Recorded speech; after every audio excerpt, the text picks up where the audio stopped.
Nous pensons aujourd'hui que notre pays s'est inscrit dans l'agenda 2030 et à travers le plan sectoriel, notre pays a inscrit la transparence et la réduction de comptes comme étant aussi une option phare.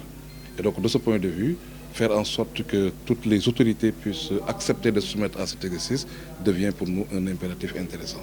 Il faut peut-être rappeler que l'État aujourd'hui accepte que c'est autour de 23% qui soit mis pour l'éducation. Hein. Ça, c'est un premier aspect pour nous qui est fondamental.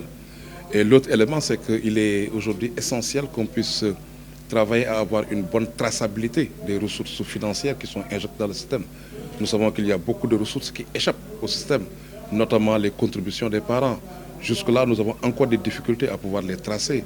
Nous avons des difficultés à tracer correctement les contributions des collectivités territoriales.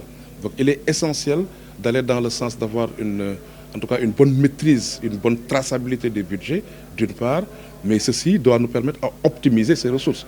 Parce que si nous faisons partie des pays champions en termes de ressources injectées et que malheureusement en termes de résultats, qu'on soit dans le cadran des pays les moins efficients, cela pose problème. Parce que comme nous le savons nous tous, l'État a injecté beaucoup de moyens dans le cadre du paquet, beaucoup de moyens dans les écoles. Et maintenant, qui administre qui gère des ressources doit un jour rendre compte. Et c'est dans le cadre de cette réduction des comptes que nous avons organisé cette activité où on a eu à auditionner 2 managers, le principal du CM, Mao Semou Diouf, et le conseil départemental de Guinguinéo, représenté par son chargé d'éducation. Cet exercice a permis de voir comment les budgets sont mobilisés, mais comment également ils sont exécutés. Quelles sont les difficultés dans l'exécution de ces budgets. Maintenant, les citoyens que nous sommes peuvent maintenant savoir comment le budget il fonctionne.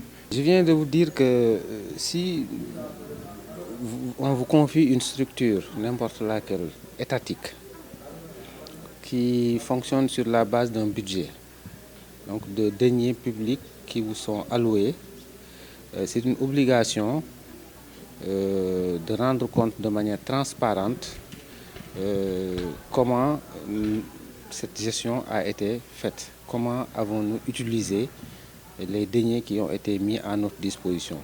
Sur la base de textes réglementaires, sur la base de rubriques précises, sur la base de critères précis, nous devons, chaque fois que nous avons fini une gestion financière annuelle, nous devons rendre compte à nos administrés et à la population de manière générale.